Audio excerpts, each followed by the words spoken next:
ٹوٹا ہوا تارا قسط نمبر 43 اور آئی تھنک سو یہ اس کی لاسٹ ایپیسوڈ ہے، مطلب لاسٹ ایپیسوڈ ہے کیونکہ مجھے لگا اس کی 44 ایپیسوڈ ہوں گی۔ اور مجھے کیوں لگا آپ لوگوں کو میں ابھی بتاؤں یا پورا ناول پڑھنے کے بعد بتاؤں، تو ایکچولی رائٹر نے اپنا یہ تھوڑا سا انٹرو بتایا ہوا ہے لاسٹ ایپیسوڈ میں، مطلب انٹرو یا انہوں نے اپنے جو بھی فیلنگس ان کی رہی تھی، تو آئی تھاٹ کہ میں اب اس کو اینڈ پر پڑھوں کیونکہ آپ لوگ سننا چاہیں گے کہ اس ناول کو سننا چاہیں گے، لیکن بعد میں بھی سننا ہے تو آپ لوگ اس کو اسکپ کرنا چاہیں تو اسکپ کر دیجیے گا، پہلے ناول سن لیجیے گا، اس کے بعد اگر آپ اس ناول کے مطلب اس ناول کے بارے میں سننا چاہتے ہیں تو ہم لوگ اس کو بعد میں بھی سن سکتے ہیں، ٹھیک ہے؟ مطلب آپ لوگ سن سکتے ہیں، میں پڑھ لیتی ہوں پہلے۔ فرسٹ آف آل تو میں آپ لوگوں کو ایک چیز دکھاؤں، یہ مجھے پکچر دیکھی تھی، مجھے سچ میں یہ نا بالکل یہ یہ نیچے والا جو کپل ہے نا، مجھے یہ انا اور ولید لگ رہے ہیں، اور اوپر والا کپل مجھے شہوار اور مصطفیٰ ہی لگ رہے ہیں، پتہ نہیں کیوں مجھے وائبس فیل ہوئی ہیں، کیونکہ ولید تھوڑا سا مجھے لگا اس جیسا، انا مجھے چھوٹی سی لگتی ہے بالکل اس جیسی، جیسے اس کا فیس کٹ ہے مجھے ایسے انا لگتی تھی، اور شہوار اور مصطفیٰ مجھے بالکل ایسے ہی لگ رہے ہیں جیسے یہ اوپر دونوں ہیں، لیکن خیر یہ بس مجھے لگا تو اس لیے میں نے آپ لوگوں کو دکھا دی۔ تو آئیے جلدی سے اس کو سٹارٹ کرتے ہیں، لیکن اس سے پہلے ادھر ایک شعر لکھا ہوا ہے وہ پڑھتی ہوں، اس کے بعد پھر رائٹر نے جو اپنے بارے مطلب لاسٹ ایپیسوڈ میں لکھا ہے وہ پڑھتی ہوں، پھر اس کے بعد ہم لوگ اس کی لاسٹ ایپیسوڈ سٹارٹ کریں گے، آپ لوگ اس پارٹ کو اسکپ بھی کر سکتے ہیں۔ پھر سن رہا ہوں گزرے زمانے کی تھاپ کو، بھولا ہوا تھا دیر سے میں اپنے آپ کو، رہتے ہیں کچھ ملول سے چہرے پڑوس میں، اتنا نہ تیز کیجیے ڈھولک کی تھاپ کو۔ السلام علیکم، مزاج بخیر۔ آج جب ٹوٹا ہوا تارا ناول مکمل ہو چکا ہے تو اس کی آخری قسط لکھتے ہوئے میری عجیب سی کیفیت ہے۔ اس ناول کو مکمل ہونے میں تقریباً 44 ماہ لگے ہیں۔ ان 44 ماہ میں جہاں میری اس ناول کے کرداروں کی زندگی میں مختلف نشیب و فراز آئے، وہیں میری اپنی ذاتی زندگی میں بھی بہت سی تبدیلیاں رونما ہوئی ہیں۔ یہ ناول 2012 کے نومبر میں شروع ہوا تھا۔ جب میں نے اس کو لکھنا شروع کیا تو مجھے قطعی اندازہ نہ تھا کہ یہ اتنا طویل ناول ہو جائے گا۔ میرا خیال تھا کہ کم از کم 20-25 اقساط ہوں گی، لیکن اس ناول کے پلاٹ نے ایسا الجھایا کہ کسی اور طرف دھیان ہی نہ رہا۔ زندگی میں اور بھی مصروفیات تھی، لیکن چلتے پھرتے اٹھتے بیٹھتے اس ناول کے بارے میں ہی ذہن الجھا رہتا۔ اب اگلی قسط میں یہ لکھنا ہے، اس طرح کرنا ہے۔ میں ان 44 ماہ تک اس ناول کے ساتھ رہی ہوں، دن رات صبح شام، اور بس یہی کوشش رہی کہ ناول بہت ٹاپ پر جانا چاہیے۔ کافی پرانی بات ہے، تب لوگ صرف ریڈیو بہت سنا کرتے تھے۔ تب ایک دن ایک پروگرام میں فرمائشی غزل کا سلسلہ چل رہا تھا۔ کہیں سے چمکتے چاند کو ٹوٹا ہوا تارا بنا ڈالا کی فرمائش آئی تھی، غزل چلی اور ہم نے سنی۔ میری سس بشرا کہتی ہے سمیرا اس پر ایک کہانی نہ بن سکتی ہے، بس وہیں بیٹھے بیٹھے کہانی بن گئی۔ وقت کے ساتھ ساتھ ہم اس کہانی پر ڈسکشن کرتی رہتی تھی، اب یہ ہوگا فلاں وہ ہوگا، لیکن میرے پاس یہ ریٹن فارم میں نہیں تھا۔ پھر میرا پبلشنگ کریئر سٹارٹ ہوا۔ بشرا نے کئی بار کہا کہ یہ ناول لکھوں، مگر میں ٹالتی رہی کہ میں اس کو محض 2-3 ایک ساتھ میں نپٹا کر پلاٹ خراب نہیں کرنا چاہتی تھی۔ بہت سے ناول چھپے، بہت سا وقت گزرا، لوگوں نے بہت عزت دی، محبت، شہرت ملی۔ پھر ایک مقام آیا کہ مجھے لگا کہ اب اس ناول پر لکھنے کا وقت آ چکا ہے، اور پھر میں نے اس پر کام کرنا شروع کیا۔ آپ قائرین بہنوں نے میرے اس سفر میں میرا بہت ساتھ دیا، جس کے لیے میں تہہ دل سے آپ کی مشکور ہوں۔ اس ناول کے دوران زندگی میں بہت سی مصروفیات دامن گیر رہی۔ اپنی اکیڈمی کی مصروفیات جو کہ شادی کے بعد ختم ہو چکی ہیں۔ 2013 میں بھائی اور بہن کی شادی ہوئی، ماشاءاللہ دونوں کی اب 2 بیٹیاں ہیں۔ لاسٹ ایئر مئی میں میری اپنی شادی ہوئی۔ اپنے گھریلو مسائل و مصروفیات، بہت بار ایسا ہوا کہ میں قسط نہ لکھ پاتی تھی، اور پھر طاہر بھائی کی کال آتی تو بڑی مشکل سے وقت نکال کر کچھ نہ کچھ لکھنا پڑتا۔ اس ناول میں نے ایک ایک لفظ بہت دل، محنت و محبت سے دل لگا کر لکھا ہے، اور خاص کر صرف آپ قائرین بہنوں کے لیے لکھا ہے۔ میں نے جب یہ لکھنا شروع کیا تھا تو یقین تھا کہ اس کو ایک بہت زبردست ناول بنانا ہے۔ اس کے لیے میں نے اول و آخر کوشش کی۔ یہ ایک تخیلاتی کہانی ضرور تھی، لیکن میں نے اس میں ہمیشہ کوشش کی کہ حقیقت کا تاثر برقرار رہے۔ جب کوئی پڑھنے بیٹھے تو اسے ماورائی باتیں نہ لگے، اپنی پہنچ سے دور کردار نہ دکھے، بلکہ ہر ممکن کوشش کی کہ یہ کہانی سب کے جذبات و احساسات کی ترجمان بن جائے۔ جو بھی پڑھے اسے اپنی فیلنگز اس میں دکھائی دے۔ اس میں کہاں تک کامیاب رہی، اس کا پتہ مجھے ہر ماہ آپ سب بہنوں کے فیڈ بیک سے چلتا رہا۔ تنقید، تعریف، ہر پہلو کو میں نے بہت غور سے پڑھا اور نوٹ کیا، اور پھر کہانی لکھتے ہوئے اس کو ذہن میں بھی رکھا۔ میں نے اول روز سے جو کہانی کا پلاٹ بنایا تھا آخر تک وہیں رہا، لیکن آپ قائرین بہنوں کی آراء کی روشنی میں اس کہانی کو سنوارا ضرور ہے۔ آج کل سوشل میڈیا نے بہت ترقی کر لی ہے، خصوصاً فیس بک پر تو چھوٹی سے چھوٹی بات پر بھی تعریف و تنقید اور بحث و مباحثہ چلتا رہتا ہے۔ اس کہانی کے ایک ایک پوائنٹ پر بات ہوتی تھی، ایک ایک کردار کو ڈسکس کیا جاتا تھا۔ یہ سوشل میڈیا یہ ہماری صلاحیتوں کو پرکھنے کا ایسا مقام ہے جہاں بے تحاشا تعریف ہے، تو اسی حساب سے تنقید بھی۔ فیس بک پر اس ناول کی ایک ایک قسط پر نہ صرف ہر ماہ تبصرے چلتے رہے، بلکہ قائرین کی آراء نے بھی مجھے متاثر کیا۔ ذاتی تنقید کا بھی سامنا رہا۔ فیس بک پر اس کا گروپ بنانے والوں میں ایک بہت ہی پیاری دوست میرب عباسی، نازیہ عباسی ہے۔ اس کے علاوہ لبنہ خالد، سدرہ مرتضیٰ، فہمیدہ انجم، رابعہ، روشی روشانے، آمنہ نور، پری اسبار، مہر ڈائری، حنا مہر، شہنی خان، اور بھی بہت ساری بہنیں جن کی محبتیں اور اصلاحی تنقید شامل حال رہی ہے، اور میں ان سب کے تعاون اور محبتوں کی مقروض ہوں۔ اب بات کرتی ہوں ناول کی۔ اس ناول کا مرکزی کردار سکندر یا فیضان تھا، جو کہ اس ناول کا ٹوٹا ہوا تارا تھا، جسے بابا صاحب نے بچپن میں ہی خود سے جدا کر دیا تھا، اور یہ وجود اجنبیوں کی زندگی میں اپنی زندگی کے مدارج طے کرتا رہا۔ یہ 3 جنریشنز پر مشتمل کہانی تھی۔ ولید یا شہوار لوگوں کا حال، لالا رخ اور سکندر کی زندگی کے اتار چڑھاؤ پر مبنی ماضی، اور بابا صاحب کے خواب کی کہانی۔ یہ کہانی بابا صاحب کے خواب سے شروع ہوئی تھی، اور اس ساری کہانی نے اس خواب کی حقیقت تک کی تلاش کی کوشش کو اپنے اندر سمو کر لوگوں کے سامنے لانے کی کوشش کی تھی۔ زندگی میں سبھی سے بہت سی غلطیاں ہوتی ہیں، بابا صاحب سے بھی ہوئی، اور پھر وقت گزرنے کے ساتھ ساتھ وہ ضمیر کی خلش کا شکار ہوتے رہے، اور یہی خلش ان کو خواب بن کر ڈرانے لگی۔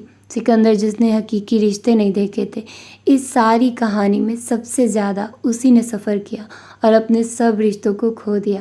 لالا رخ ایک مثبت کردار تھا، سب سے کم میں نے اسی کردار پر لکھا، لیکن سب سے زیادہ اٹریکٹیو ماضی کا یہی کردار تھا، جس کی وجہ سے سکندر کی زندگی میں آنے والے مصائب تھے جو سب کو بکھیر کر رکھ گئے۔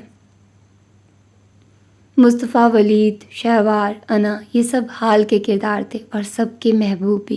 کبھی شہوار نے سب کو بہت تنگ کیا تو کبھی انا نے سب کو اریٹیٹ کیا، اور کہیں ولید نے سب سے مہذبانہ انداز میں گالیاں کھائی، لیکن یہی کردار اس کہانی کو ایک مضبوط پلاٹ فراہم کرنے کا سبب بنے۔ اس کہانی میں نے ہر ممکن کوشش کی کہ کوئی بھی کردار نظر انداز نہ ہو، چاہے وہ نیگیٹو کردار ہو یا پازیٹیو، ہیرو کا ہو، ویلن کا، ہیروئن کا، یا کوئی اور کردار۔ میں نے ہر ممکن کوشش کی کہ سبھی کے ساتھ انصاف کروں۔ یہ ایک خاندانی کہانی تھی، اس میں نے کزنز شپ پر لکھا، لیکن کوشش کی کہ کہیں بھی کوئی عامیانہ پن نہ ہو، وہی ہو جو حقیقت ہو، ہلکا پھلکا انداز گفتگو رکھا۔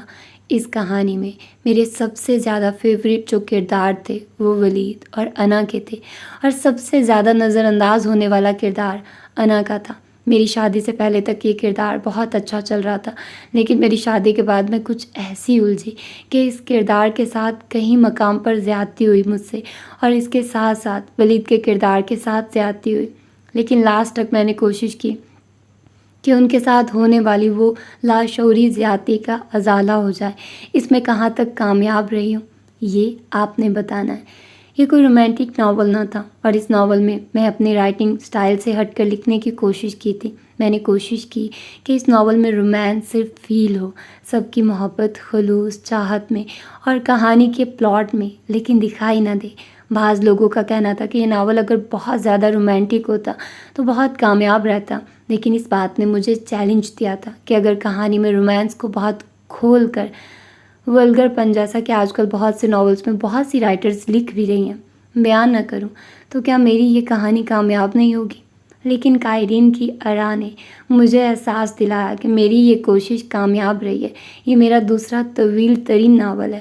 پہلا یہ چاہتیں، یہ شدتیں، جو کہ 35 اقساط پر مشتمل تھا۔ اس ناول سے مجھے بہت سی امیدیں وابستہ ہیں۔ اس کا اختتام لکھ چکی ہوں۔ اب یہ ناول آپ کو کیسا لگا، اس کا فیڈ بیک آپ نے دینا ہے۔ میں کامیاب رہی یا ناکام، صرف کسی ایک قسط کو پڑھ کر فیصلہ نہیں کرنا، بلکہ مکمل ناول کی روشنی میں اپنی قیمتی آراء سے آگاہ کرنا ہے۔ میں آپ سب کی محبتوں کی بہت مقروض ہوں۔ کوشش کروں گی کہ اس ناول کے بعد سٹاپ نہ لوں اور ایک اور اچھا سا پلاٹ لے کر آپ کے سامنے آؤں۔ آج کل طبیعت خراب رہتی ہے، میرے لیے خصوصی طور پر دعا کیجیے گا۔ ایک بار پھر میری کامیابیوں میں سب سے زیادہ حصہ آپ کا ہے۔ امید ہے آپ سب کو یہ ناول پسند آیا ہوگا۔ اس ناول کے بارے میں اپنا فیڈ بیک ضرور دیجیے گا۔ میں آپ کی ہر طرح کی آراء کی منتظر رہوں گی۔ آپ کی محبتوں کی متلاشی، آپ کی دعاؤں کی طالب، سمیرہ شریف طور۔ واو، مطلب رائٹر کو بھی پتہ ہے جو کچھ انہوں نے لکھا ہے، ان کو پتہ ہے کہ ہم لوگ اریٹیٹ ہوتے رہے ہیں انا کے کریکٹر سے، اور ان کو یہ بھی پتہ ہے کہ ہم نے مہذبانہ طریقے سے ولید کو گالیاں بھی دی ہیں، کیونکہ ولید کا کریکٹر کے ساتھ بہت کچھ ایسا تھا جو کہ نہیں ہونا چاہیے تھا۔ مطلب اس کا وہ اتنی دفعہ اس نے ہاتھ اٹھایا ہے انا پر، مطلب یہ کوئی اچھا طریقہ تو نہیں ہے۔ اور پھر رائٹر خود کہہ رہی ہیں کہ میں نے زیادتی کی ہے انا کے ساتھ بھی، اور میں نے ولید کے کریکٹر کے ساتھ بھی کی ہے۔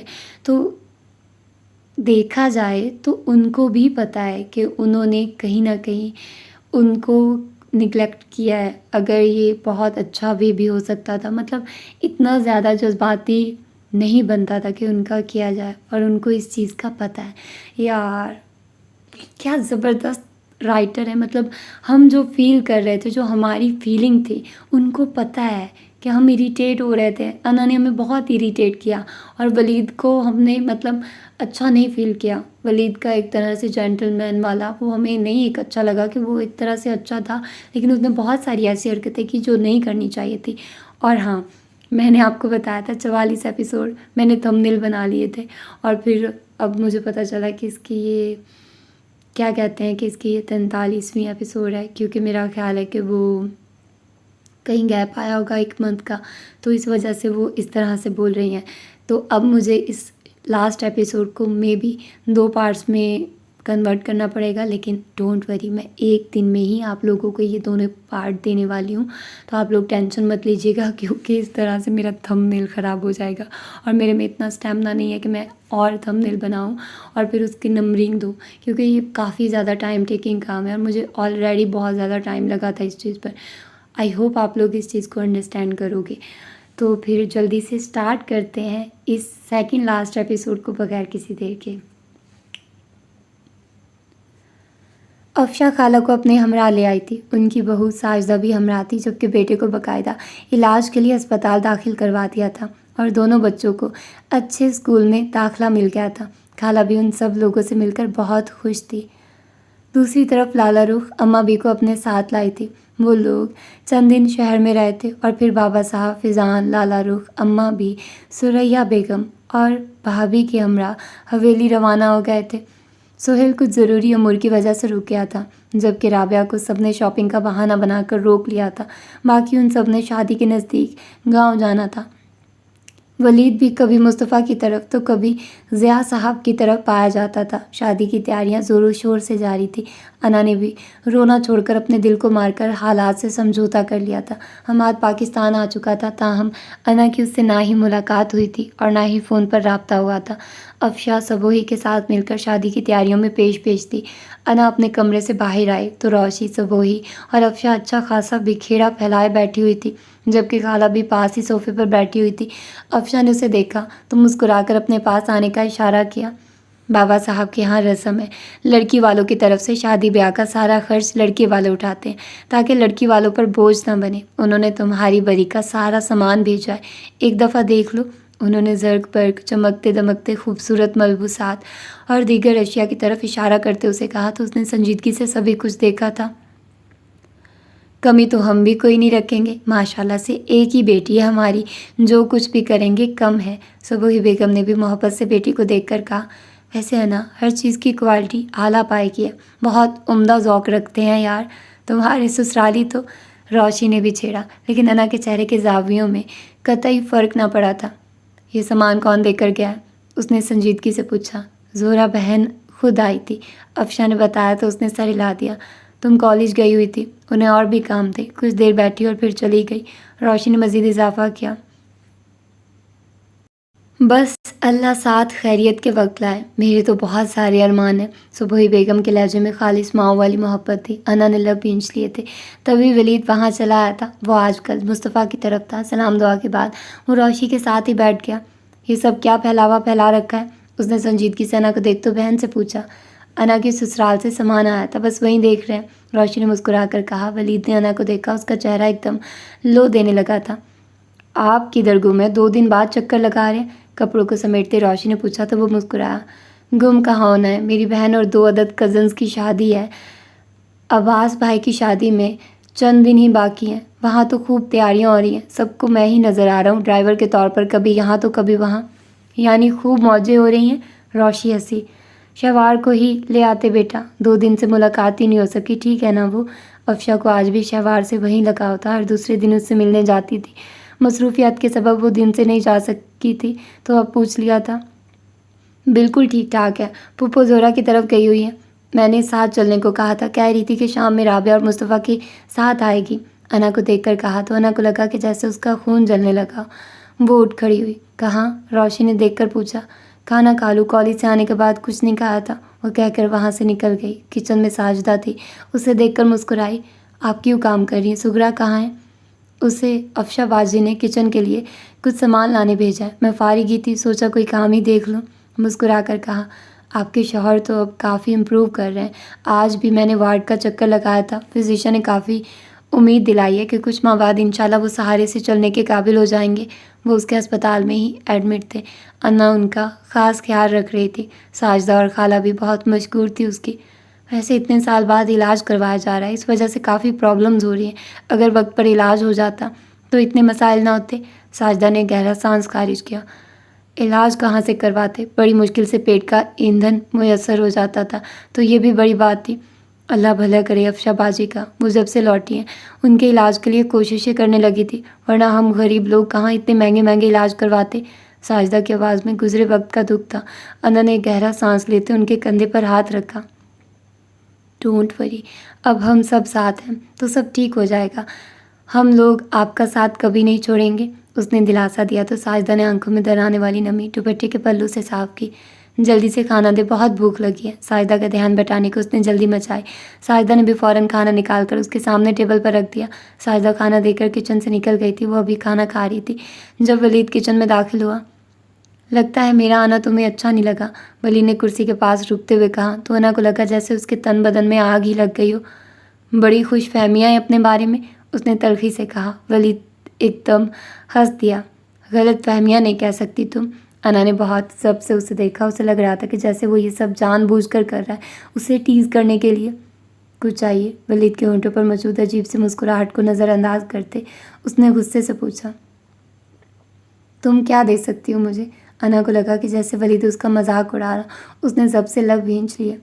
ویسے بھی تم اس گھر میں اب چند دن کی مہمان ہو، پھر تم اپنے حماد کے ساتھ رخصت ہو جاؤ گی، ایسے میں تم سے کچھ مانگتا میں اچھا تو نہیں لگوں گا۔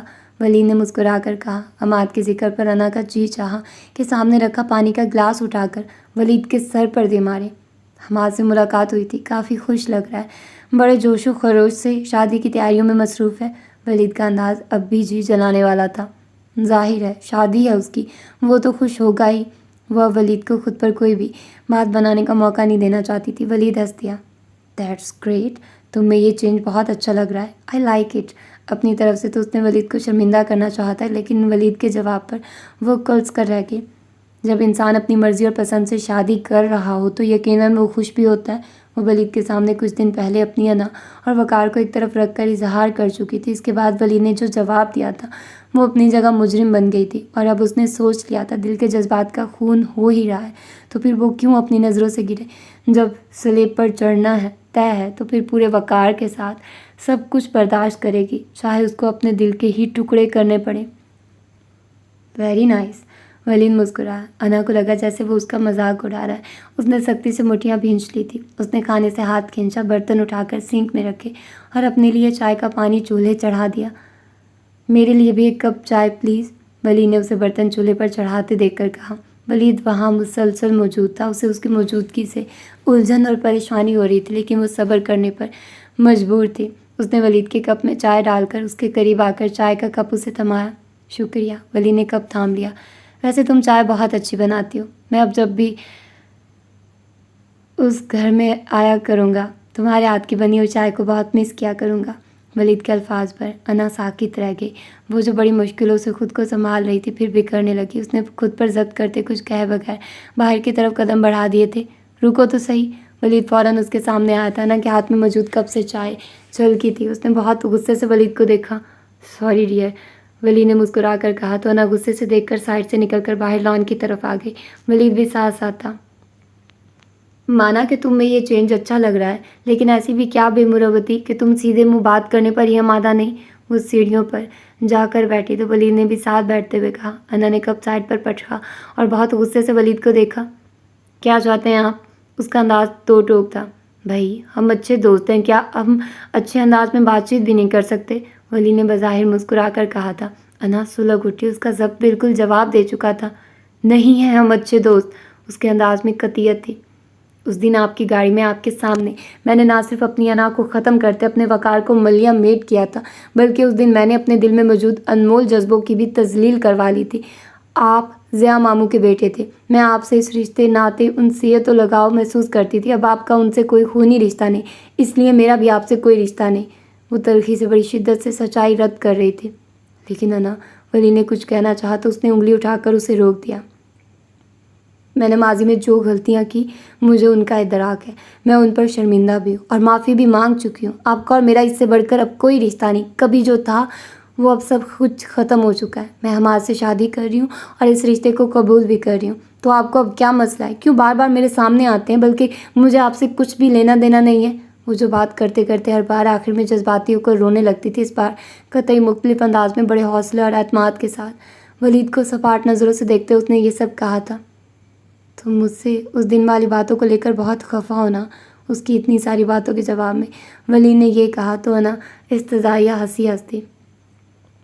بڑی خوش فہمی ہے آپ کو اپنے بارے میں، اس نے استزائیہ انداز میں سر جھٹکا۔ ایسے آپ کی اطلاع کے لیے عرض ہے کہ خفا اپنوں سے ہوا جاتا ہے، اور میرا اور آپ کا ایسا کوئی رشتہ نہیں کہ میں آپ سے خفگی کا اظہار کروں۔ لیکن تمہارا ریاکشن تو کچھ اور ہی کہہ رہا ہے، ولید نے تن سے جتایا۔ اس نے غصے سے دیکھا، اس کا تن من جلنے لگا تھا۔ وہ غصے سے اٹھی تھی۔ اس سے پہلے کہ وہ وہاں سے جاتی ولید نے اس کا ہاتھ تھام لیا۔ اس نے حیرت سے اسے دیکھا۔ آئی ایم سوری، تو میری وجہ سے اس دن ہرٹ ہوئی، لیکن تم جانتی ہو اب ایسا کچھ بھی ممکن نہ تھا۔ تم بہت جو چاہتی تھی، میں جانتا ہوں تم کو دکھ ہوا تھا، لیکن انا تم بس۔ انا نے غصے سے کہتے اپنا ہاتھ کھینچا۔ مجھے آپ کی کوئی بات نہیں سننی، اور پلیز آئندہ میرے سامنے مت آئیے گا، میں آپ کی شکل بھی نہیں دیکھنا چاہتی۔ بہت غصے سے کہہ کر تیزی سے وہ وہاں سے چلی گئی تھی۔ ولید نے گہرا سانس لیتے اسے جاتے دیکھا تھا۔ رات کو شہوار انا کی طرف آئی تو ساتھ رابعہ بھی تھی۔ ولید ابھی تک ادھر ہی تھا، مصطفیٰ ساتھ آیا تھا۔ مصطفیٰ ولید کے ساتھ اس کے کمرے میں چلا گیا، جبکہ رابعہ روشی کے ساتھ گپ شپ میں لگ گئی تھی۔ شہوار انا کے ساتھ اوپر ٹیرس پر چلی آئی تھی۔ انا گمسم سی تھی۔ شہوار نے اسے دیکھا۔ انا کے لیے وہ خود بھی افسردہ تھی۔ ایک کام کرو گی؟ دونوں کے درمیان موجود خاموشی کو انا نے توڑا تو شہوار نے اسے دیکھا۔ تم اپنے بھائی کو ہمارے ہاں آنے سے منع کر دو۔ کیوں؟ شہوار نے حیرت سے دیکھا۔ تو میری دوست ہو، لیکن ان سے ہمارا کوئی رشتہ نہیں۔ ماضی میں جو بھی کچھ رشتہ تھا وہ ماضی کا حصہ بن چکا ہے۔ میں نہیں چاہتی کہ وہ ہمارے گھر آیا کریں۔ لیکن کیوں؟ یہ تو اپنے بھائی سے ہی پوچھنا۔ میں تو بس اتنا جانتی ہوں کہ میں بڑی مشکل سے اپنے تمام حوصلوں کو مجتمع کرتے شادی کے لیے خود کو تیار کر پائی ہوں، اور یہ شخص ہر بار میرے سامنے آ کر اپنی طنزیہ اور دل چیر دینے والی باتوں سے میرے زخموں کو کریدنے لگتا ہے، اور میں ہر بار پلے سرات کے عمل سے گزرتی ہوں۔ میں اپنی غلطیوں کی سزا جھیلنے کو تیار ہوں، لیکن اس کا یہ مطلب نہیں کہ تمہارا بھائی بار بار آ کر میرے زخموں کو کریدے۔ اوہ، شہوار سب سمجھ گئی تھی۔ اس نے انا کا ہاتھ پکڑا۔ میں تمہاری تکلیف کا اندازہ کر سکتی ہوں، کاش میں کچھ کر سکتی۔ میں نے کئی بار ولید بھائی سے بات کی، لیکن وہ اس موضوع پر بات ہی نہیں کرنا چاہتے، اور باقی لوگ وہ سب اس طرح شو کر رہے ہیں کہ جیسے کوئی مسئلہ ہی نہیں۔ کبھی کبھار تو میرا دل چاہتا ہے کہ بابا صاحب کے پاس جاؤں اور ان سے ڈائریکٹ بات کروں۔ شہوار کے لہجے میں انا کے لیے محبت اور خلوص تھا۔ انا نے گہرا سانس لیا۔ جو ہونا تھا ہو چکا۔ میں نے خود ولید سے بات کی تھی۔ وہ کچھ پل کو رکی تھی۔ شہوار نے حیرت سے اسے دیکھا۔ پھر کیا کہا انہوں نے؟ جواباً انا نے ولید کے ساتھ ہونے والی تمام گفتگو سنا دی۔ شہوار نے بے یقینی سے سنا تھا۔ مجھے یقین نہیں ہے ولید بھائی اتنے سنگ دل کیسے ہو سکتے ہیں؟ انا خاموش رہی۔ بخشوں گی نہیں میں اب انہیں۔ تم نے جو کچھ بھی کہا ان کی محبت میں کہا، اور وہ بھلا کیسے ایسا رویہ اختیار کر سکتے ہیں؟ ہمارے سے رشتہ ہونا بڑوں کا فیصلہ تھا، لیکن اس کا مطلب یہ نہیں کہ اس رشتے پر نظر ثانی نہیں ہو سکتی تھی۔ لیکن ان سب نے اس بات کو اپنی عزت کا مسئلہ بنا لیا، اور بس۔ شہوار کو ایک دم شدید غصہ آیا تھا۔ جو بھی ہے وہ سب ایک طرف۔ اتنے صاف اور واضح انکار کے بعد ولید بھائی کو اب تم کو یوں تنگ نہیں کرنا چاہیے تھا۔ مجھے حیرت ہو رہی ہے ان پر، وہ کیسے اتنے بے حس ہو سکتے ہیں؟ اسے غصہ بھی آ رہا تھا، اور بس نہیں چل رہا تھا کہ ولید سامنے ہو تو وہ اس سے لڑ پڑے۔ جو بھی ہے تم ان کو منع کر دو۔ میں شادی کو قبول کر چکی ہوں، ٹھیک ہے؟ ابھی یہ سب بہت مشکل لگ رہا ہے۔ اپنے جذبات و احساسات سب پر قابو پانا بھی بہت تکلیف دہ ہے، لیکن میں ولید کے بار بار سامنے آ جانے پر اس دوہری اذیت سے چھٹکارا چاہتی ہوں۔ پلیز، تم سمجھ سکتی ہو میں کس اذیت سے گزر رہی ہوں۔ وہ ہاتھوں میں چہرہ چھپا کر رو پڑی تو شہوار اپنی جگہ ساکت رہ گئی۔ اس نے بہت محبت سے انا کو ساتھ لگا کر جذباتی سہارا دیا، اور انا شہوار کا سہارا پا کر اور بھی ٹوٹ کر بکھری تھی۔ شہوار ولید کے کمرے میں آئی تو دونوں کسی بات کو لے کر اچھا خاصا مسکرا رہے تھے۔ شہوار کو دیکھ کر دونوں سنبھلے تھے۔ مصطفیٰ نے شہوار کو دیکھا، وہ کہاں جانے والی نظروں سے ولید کو گھور رہی تھی۔ کیا ہوا؟ مصطفیٰ نے پوچھا تو ولید نے بھی دیکھا۔ مجھے آپ سے ایسی بے حسی کی قطعی امید نہ تھی۔ مصطفیٰ کے سوال کو نظر انداز کیے وہ ولید کے سامنے آ کھڑی ہوئی تھی۔ دونوں نے حیران ہو کر دیکھا۔ کیا کیا میں نے؟ ولید نے حیران ہو کر شعلہ جوالا بنی بہن کو دیکھا۔ جب آپ انا کو صاف انکار کر چکے ہیں تو بار بار اسے یوں ٹیز کرنے کا کیا مطلب ہے؟ اس نے غصے سے پوچھا۔ ولید کو ایک پل میں سارا معاملہ سمجھ میں آ گیا تھا، یعنی انا شہوار کے سامنے دل کے دکھڑے بیان کر چکی تھی۔ اس نے ایک گہرا سانس لیا، جبکہ مصطفیٰ ناسمجھی سے دونوں کو دیکھ رہا تھا۔ تمہاری عقل مند دوست کے دماغ کا کچھ علاج کر رہا ہوں، اس میں ٹیز کرنے کی تو کوئی بات نہیں۔ ولید کا انداز بڑا مطمئن تھا۔ شہوار کے تن بدن میں آگ سی لگی تھی۔ آپ اتنے بے حس اور سنگ دل ہو سکتے ہیں، میں سوچ بھی نہیں سکتی۔ آپ کو ذرا بھی رحم نہیں آ رہا انا پر۔ اس نے جو کچھ کیا آپ کی محبت میں بے بس ہو کر کیا تھا۔ ٹھیک ہے اس نے آپ کے معاملے میں بے اعتباری دکھائی تھی، لیکن بعد میں وہ سنبھل بھی گئی تھی۔ اس کے بعد وہ اتنی بڑی سزا کی مستحق تو نہیں تھی۔ آپ سب مل کر اس کے ساتھ جو کر رہے ہیں وہ اسے زندہ درگور کرنے کے لیے کافی۔ اوپر سے آپ کا یہ ظالمانہ رویہ، وہ تو وقت سے پہلے ہی مر جائے گی۔ شہوار کے لہجے میں انا کے لیے ترہم محبت پرواہ تھی، جبکہ ولید کے لیے غصہ اور ملامت تھی۔ اتنی نازک مزاج نہیں ہے تمہاری دوست کہ اتنی جلدی مر جائے۔ ابھی تو میں نے اسے ایسا کچھ بھی نہیں کہا جو تم اس کی سفارشی بن کر چلی آئی ہو۔ ولید پر تو شہوار کی کسی بات کا کوئی اثر نہ ہوا تھا، وہ تو الٹا ہی بولنے لگا تھا۔ شہوار کو ولید کے رویے نے ازحد تکلیف دی تھی۔ کیا بات ہے؟ کچھ مجھے بھی تو بتاؤ۔ غصے سے شہوار کو ولید کو گھورتے پا کر مصطفیٰ نے پوچھا۔ بہتر ہے ان سے ہی پوچھیے، ویسے بھی آپ کے یارے غار ہیں، آپ کب ان کی حرکتوں سے بے خبر ہوں گے؟ وہ تو مصطفیٰ پر بھی چڑھ دوڑی تھی، اور پھر انگلی اٹھا کر ولید کو دیکھا۔ ایک بات یاد رکھیے گا، اب کی بار مجھے آپ کی کوئی شکایت ملی تو مجھ سے برا کوئی نہیں ہوگا۔ میں سیدھا بابا صاحب، امی، لالا رخ اور ابو فیضان کے پاس جاؤں گی، پھر نبٹ لیں گے وہ آپ سے اچھی طرح۔ غصے سے کہہ کر وہ جس آندھی طوفان کی طرح آئی تھی اسی طرح واپس چلی گئی تھی۔ مصطفیٰ نے سوالیہ نظروں سے ولید کو دیکھا تو وہ محض مسکرا دیا۔ مسکرانے سے کام نہیں چلے گا۔ شہوار کیوں خفا ہو رہی تھی؟ آرام و سکون سے بتاؤ مجھے۔ مصطفیٰ کا انداز صاف اور دو ٹوک تھا۔ ولید ہنس دیا۔ وہ تینوں گھر آئے تو بھی شہوار مصطفیٰ سے خفا خفا سی تھی۔ مصطفیٰ نے کئی بار اسے پکارا، متوجہ کیا، لیکن وہ صاف نظر انداز کر گئی تھی۔ مصطفیٰ کمرے میں آیا تو بھی وہ سونے کی ایکٹنگ کرنے لگی تھی۔ میں جانتا ہوں تم جاگ رہی ہو، اس لیے اب آرام و سکون سے اٹھ کر میری بات سنو، مصطفیٰ نے اس کے پاس نیم دراز ہوتے آنکھوں سے بازو ہٹا کر کہا تو شہوار نے غصے سے آنکھیں کھولی۔ بات نہیں کریں مجھ سے، آپ نے مجھے بہت نا امید کیا۔ یار یہ اچھی رہی تمہاری تو، قصور تمہارے بھائی کا ہے اور تم الزام مجھے دے رہی ہو۔ وہ جو کچھ بھی کرتے رہے ہیں آپ سے چھپا ہوا تو نہیں ہوگا نا؟ وہ اب ہر بات مجھے بتانے سے تو رہا، میں اس معاملے میں قطعی بے خبر ہوں یار، شہوار کے جواب میں مصطفیٰ نے رسانیت سے کہا۔ شہوار اٹھ کر بیٹھ گئی، چہرے کے زاویے ابھی بھی بگڑے ہوئے تھے۔ انا بہت اذیت میں، کتنی تکلیف دہ بات ہے کہ انسان اس قدر گلٹی فیل کر رہا ہے، سب سے شرمندہ ہے، معافیاں مانگ رہا ہے، اس کے باوجود اسے سزا دی جا رہی ہے۔ ولید بھائی کو کیا کہوں، یہاں تو سب بڑے اپنے فیصلوں سے ہٹنے کو تیار نہیں ہے، عزت و انا کا مسئلہ بنا لیا ہے، اور ولید بھائی میں ان کو کبھی معاف نہیں کروں گی۔ آخر میں اس کی آواز رن گئی تو وہ رونے لگے تھے۔ ارے تم کیوں اس قدر کانشیس ہو رہی ہو، بھلا تمہارا اس میں کیا قصور؟ مصطفیٰ نے اسے ساتھ لگایا تو وہ اور زیادہ آنسو بہانے لگی۔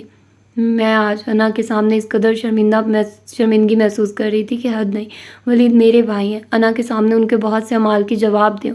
ولید بھائی کو ایسے نہیں کرنا چاہیے تھا۔ انا نے ان سے نہ صرف معافی مانگی تھی بلکہ صاف لفظوں میں ان سے محبت کا اظہار بھی کر دیا تھا، اور وہ اس قدر بے حس ہے کہ صاف انکار کر دیا تھا۔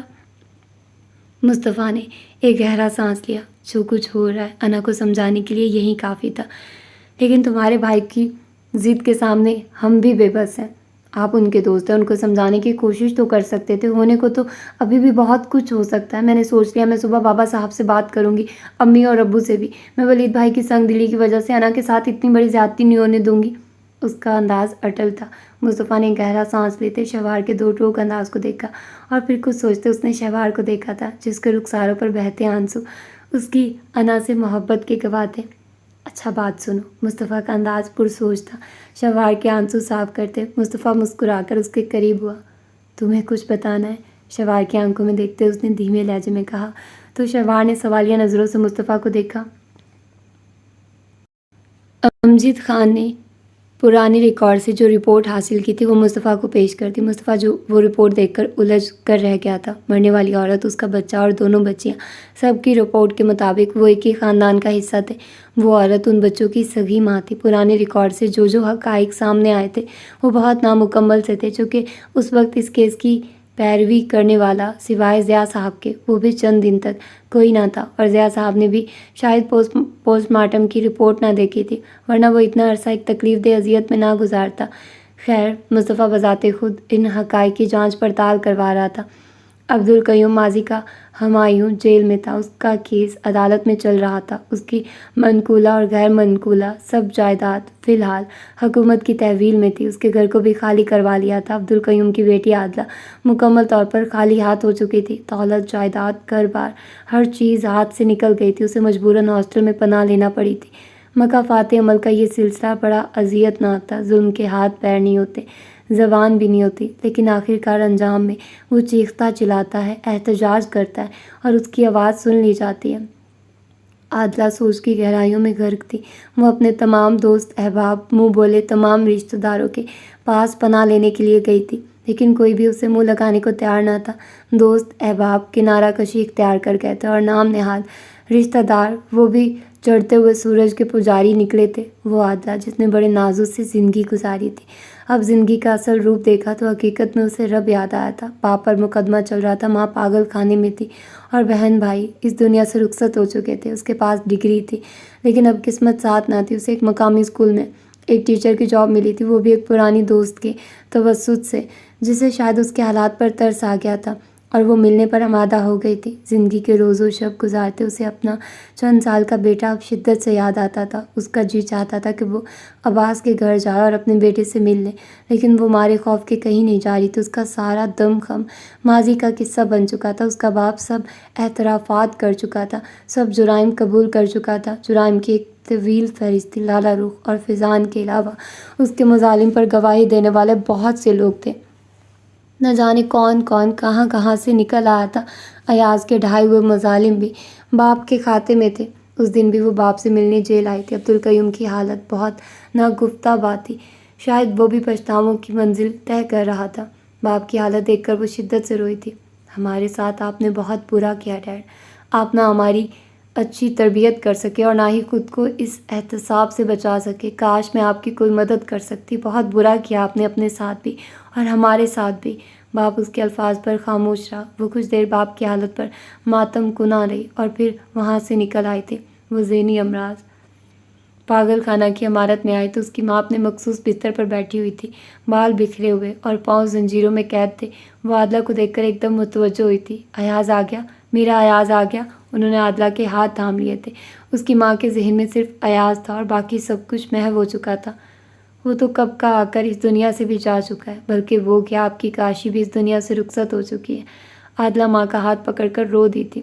وہ کچھ دیر ان کے پاس بیٹھی شکوے شکایتیں نہ جانے کیا کیا کرتی رہی تھی۔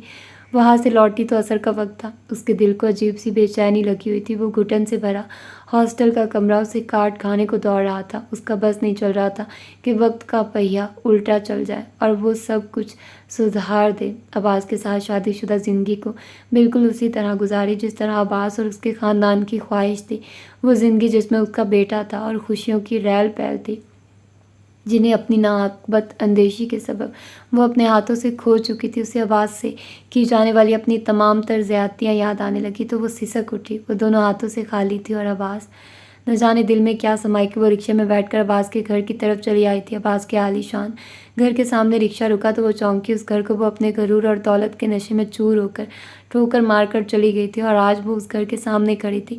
چوکی دار وہی پرانا تھا۔ عادلہ اس گھر کی پرانی مالکوں میں سے تھی۔ اس نے عادلہ کو دیکھ کر سلام کیا تو ہمیشہ اپنے کروفر میں ملازمین کو کبھی نہ پلٹ کر دیکھنے والی عورت نے مسکرا کر جواب دیا، مجھے اندر جانا ہے۔ رکشے والے کو کچھ دیر میں آنے کا کہہ کر اس نے چوکی دار کو کہا تو وہ الجھا۔ عادلہ عرصے بعد اس گھر کی دہلیز پر آئی تھی۔ وہ اندر اطلاع کر کے اجازت طلب کرتا تو شاید عادلہ کو برا لگتا اور ویسے ہی جانے دیتا تو نہ جانے کیا رد عمل ہوتا۔ اس نے کچھ سوچا اور پھر اسے جانے دیا۔ عادلہ اندر آئی تو وہاں ایک محفل آباد تھی۔ لاؤنج میں سبھی لوگ موجود تھے۔ وہ دروازے پر ہی رک گئی تھی۔ اندر عائشہ اور صبا دو تین ملازماؤں کے ہمراہ ڈھیروں ملبوسات اور اشیاء پھیلائے ان کی پیکنگ میں مصروف تھی۔ مہرالنساء بیگم صوفے پر براجمان تھی، ساتھ زہرہ پھپھو اور شائستہ بھی تھی۔ لائبہ لاؤنج میں کھلنے والے دوسرے دروازے سے وہاں داخل ہوئی تھی۔ عادلہ کی نگاہ اٹھی تو وہ حیران ہوئی۔ لائبہ کے ہمراہ رابعہ تھی۔ رابعہ نے آفاق کو اٹھا رکھا تھا۔ عادلہ کی ساری حسیات اس کی آنکھوں میں سمٹ آئی تھی۔ وہ ایک عرصہ بعد اپنے بیٹے کو دیکھ رہی تھی۔ عادلہ کے دل میں بے شمار محبتوں کا ایک سمندر ٹھاٹھے مارنے لگا تھا۔ ماں جی خوش ہو جائیں۔ رابعہ نے آتے ہی اس چھٹکو پر نہ جانے کیا جادو کر دیا، ہر وقت ماما ماما کہتے اس کی گود میں چڑھا رہتا ہے۔ لائبہ نے قریب آ کر کہا تو رابعہ جھیم گئی تھی۔ بچے تو محبت کے بھوکے ہوتے ہیں، جہاں سے محبت ملی اسی کے ہو گئے۔ ماشاءاللہ سے ہماری رابعہ محبت بھی تو بہت کرتی ہے، زہرہ پھپھو نے بھی ہنس کر کہا۔ اب ماں جی اچھی طرح دیکھ لی، کہیں کوئی کمی تو نہیں رہ گئی، یہ نہ ہو کہ وہاں جا کر آپ کہیں کہ یہ کمی رہ گئی وہ کمی رہ گئی ہے، صبا نے پیکنگ کرتے کہا۔ ابھی 2 دن باقی ہیں، گاؤں جانے میں کچھ رہ بھی گیا تو ہم کر لیں گے، زہرہ پھپھو نے تسلی دی۔ تبھی رابعہ سے بات کرتے لائبہ پلٹی اور اس کی نگاہ دروازے کی اوٹ میں کھڑی عادلہ پر ٹھہری تھی۔ پہلے تو نگاہ میں حیرت ابھری اور پھر ناگواری۔ عادلہ بھابھی، لائبہ کی آواز اتنی اونچی ضرور تھی کہ سبھی نے پلٹ کر ان کی نگاہوں کے تعاقب میں دروازے کی طرف دیکھا اور عادلہ کو دیکھ کر سبھی حیرت زدہ ہوئی تھی۔ عادلہ دروازے کی اوٹ سے نکل کر اندر کی طرف بڑھی تو سبھی نے حیرت سے اور سوالیہ نظروں سے ایک دوسرے کو دیکھا تھا۔ شہوار جو کچھ دیر پہلے کالج سے لوٹے تھے، لباس بدل کر سیدھا لاؤنج میں آئی تھی، لیکن اندر کا منظر دیکھ کر نہ صرف حیران ہوئی بلکہ عادلہ کی یہاں موجودگی پر چونکی بھی تھی۔ کیوں آئی ہو تم یہاں؟ ماضی کا انداز بہت کرخت تھا۔ مجھے بس اپنے بیٹے سے ملنا ہے۔ عادلہ کے لہجے میں ماضی کا ایک عکس بھی نہ تھا۔ وہ روتے ہوئے کہہ رہی تھی، کون سا بیٹا؟ ماضی کے لہجے میں تحکم تھا۔ وہی بیٹا جسے تم بڑے کروفر سے یہاں پھینک کر چلی گئی تھی۔ میں غلطی پر تھی، میں نے اپنے بیٹے کے ساتھ ساتھ آپ سب کے ساتھ بھی بہت زیادتیاں کی ہیں، لیکن پلیز مجھے ایک بار میرے بیٹے سے ملنے دے۔ اس نے ماضی کے سامنے روتے ہوئے ہاتھ جوڑ دیے تھے۔ اس کی نگاہیں رابعہ کے کندھے سے لگے آفاق پر تھی۔ رابعہ، تم آفاق کو لے کر یہاں سے جاؤ۔ ماضی نے رابعہ کو حکم دیا تو رابعہ فوراً چلی گئی۔ پلیز ایک بار ملنے دے، وہ میرا بیٹا ہے، مجھے اس سے ملنے سے کوئی نہیں روک سکتا۔ وہ ہمارا پوتا ہے لڑکی، تمہارا اس خاندان اور ہم سے کوئی تعلق نہیں۔ تمہارے باپ نے ماضی میں جو کچھ کیا ہے وہ کیس تو عدالت میں چل رہا ہے، لیکن تم نے ہمیں جو ذہنی اذیتیں دی تھی اس کا بدلہ لینے لگ گئے۔ تو بہت برا ہوگا تمہارے ساتھ۔ آفاق ہمارا وارث ہے، اس کی طرف غلط نگاہ سے بھی دیکھنا تو اس خاندان کے سب مرد غیرت اور عزت کے اصول بھول کر تمہیں تمہارا انجام یاد دلا دیں گے۔ ہم تمہیں اس گھر سے نہیں نکال رہے، لیکن بہتر ہے کہ تم خود عزت کے ساتھ یہاں سے نکل جاؤ، ورنہ ماجی سارا لحاظ و مروت بھول گئی تھی۔ عادلہ سسک سسک کر روئی تھی۔ سبھی لوگ خاموش تھے۔ عادلہ کچھ دیر وہاں رکی اور پھر بڑی شکستہ سی وہاں سے چلی گئی تھی۔ مہرونسا بیگم تو خاصا تپ چکی تھی۔ انہوں نے چوکیدار کو بلا کر اس کی اچھی خاصی کلاس لی تھی۔ عادلہ جیسی عورتوں کا کوئی بھروسہ نہ تھا، جس کا باپ اتنا بڑا کرمنل تھا۔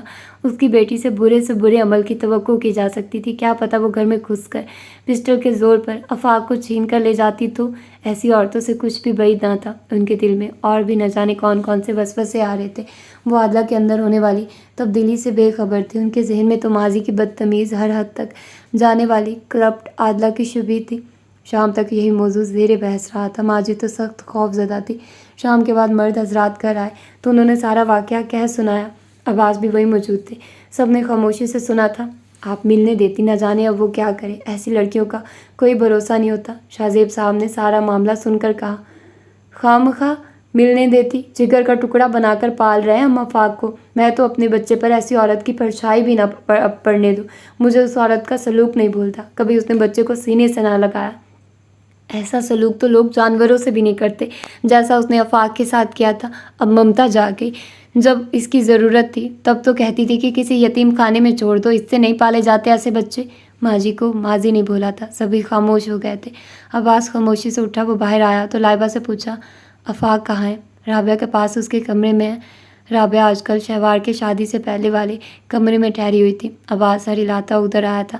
نوک کر کے دروازہ کھولا تو رابعہ نے پلٹ کر دیکھا۔ وہ آفاق کو تھپک تھپک کر سلا رہی تھی۔ عباس کو دیکھ کر بستر کے کنارے سے کھڑی ہو گئی۔ اس نے دوپٹہ سلیقے سے سر پر جمایا تھا۔ سو گیا آفاق؟ جی۔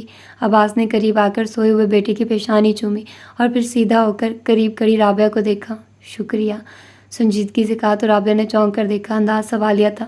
آپ نے جس طرح آتے ہی آفاق کی ذمہ داری لے لی ہے وہ قابل ستائش ہے۔ میں آفاق کے سلسلے میں پریشان تھا۔ وہ چلتا پھرتا ہے، باتیں کرتا ہے، بہت حساس ہے، پتہ نہیں کیا ری ایکشن دیتا۔ ماجی کے علاوہ وہ لائبہ بھابھی کے سب سے زیادہ قریب رہا ہے۔ ایسے میں آپ کو قبول کرنا میں پریشان تھا۔ بچے تو محبت کے بھوکے ہوتے ہیں، تھوڑی سی توجہ، کچھ محبت اور بے پناہ چاہت جس سے مل جائے اس کے ہو جاتے ہیں۔ ماشاءاللہ اتنا پیارا بچہ ہے یہ تو، جو دیکھے توجہ دینے پر مجبور ہو جائے۔ آفاق کو دیکھتے رابعہ نے مسکرا کر کہا تو عباس مسکرا دیا۔ مجھے عادلہ کی آمد کی خبر مل گئی ہے۔ میں حیران ہوں وہ عورت اب کیا چاہتی ہے۔ میں آفاق کو لے کر ہمیشہ کانشیس رہا ہوں رابعہ۔ میں چاہتا ہوں شادی کے بعد آپ اسے حقیقی ماں کی سی محبت دیجیے گا، ورنہ میرا بیٹا بکھر کر رہ جائے گا۔ آپ کو یہ سب کچھ کہنے کی ضرورت نہیں، یہ سب میرا فرض ہے۔ میں اس کو خوش اسلوبی سے نبھانے کی کوشش کروں گی۔ عباس رابعہ کو دیکھ کر مسکرایا۔ شکریہ۔ رابعہ محض مسکرائی تھی۔ عباس اس سے اور بھی بہت کچھ کہہ رہا تھا اور وہ مسکرا کر اس کو سن رہی تھی۔ امجد خان بے شک ملازم کی اولاد تھا، لیکن تعلیم کا شوق بچپن سے ہی تھا۔ وہ دل لگا کر پڑھتا رہا تھا۔ میٹرک کے بعد مختلف جگہ اپلائی کیا تھا، چھوٹی موٹی جابس کرتا رہا تھا۔ گلناز امجد خان کی ماموں ذات تھی۔ کم عمری میں ہی شادی ہو گئی تھی۔ شادی کے 1 سال بعد بیٹا پیدا ہوا تھا۔ جب وہ لوگ لالا رخ کو لے کر سکندر کے پاس پہنچے تھے، ان کا بیٹا ابو بکر 1 سال کا تھا۔ لالا رخ کی والدہ کے ان کے خاندان پر بہت احسانات تھے۔ امجد خان والدین کا اکلوتا بیٹا تھا۔ لالا رخ کے حویلی چھوڑنے کے 1 سال بعد اس نے ماں باپ کو بھی بلوا لیا تھا۔ اس کی جاب پولیس ڈپارٹمنٹ میں ایک معمولی کانسٹیبل کے طور پر ہوئی تھی، لیکن وہ اپنی محنت اور قابلیت کے سبب اپنی تعلیم کو جاری رکھے ہوئے تھا۔ لالا رخ سے بھی کبھی کبھار رابطہ ہو جاتا تھا۔ کچھ عرصہ پہلے اس کی شفٹنگ راجن پور کے پسماندہ علاقے میں ہو گئی تھی۔ بیوی بچے ساتھ تھے۔ وقت کے ساتھ اس کے بڑے 2 بیٹے اور پھر ایک بیٹی تھی۔ اس کا بڑا بیٹا اسلام آباد میں زیر تعلیم تھا۔ جاب شفٹنگ کی وجہ سے اس نے بیٹے کو وہیں ہاسٹل میں ہی ڈلوا دیا تھا۔ چھوٹے بچے ابھی بہت چھوٹے تھے۔ دوسرے بیٹے کو مقامی اسکول میں داخل کروا دیا تھا۔ اس کی بیوی ایک بار پھر امید سے تھی۔ ڈلیوری میں چند ماہ باقی تھے جب ڈپارٹمنٹ میں کچھ جابس نکلی تھی۔ اس نے بھی اپلائی کر لیا تھا۔ امتحان ہوا تو وہ کامیاب ٹھہرا تھا۔ ٹریننگ کے لیے اسے اسلام آباد بھجوا دیا گیا تھا۔ پیچھے بیوی بچے اکیلے تھے، 6 ماہ کی ٹریننگ تھی۔ گلناز بہت سمجھدار اور باشعور عورت تھی، لیکن انجان جگہ اور انجان لوگوں میں رہنا عجیب مشکل سا کام تھا۔ امجد خان نے ان کو کرائے پر گھر لے کر رکھا ہوا تھا۔ ٹریننگ کی وجہ سے وہ ان سب کو ساتھ نہیں رکھ سکتا تھا۔ دونوں ماں باپ گزرے وقت میں دنیا سے چل بسے تھے۔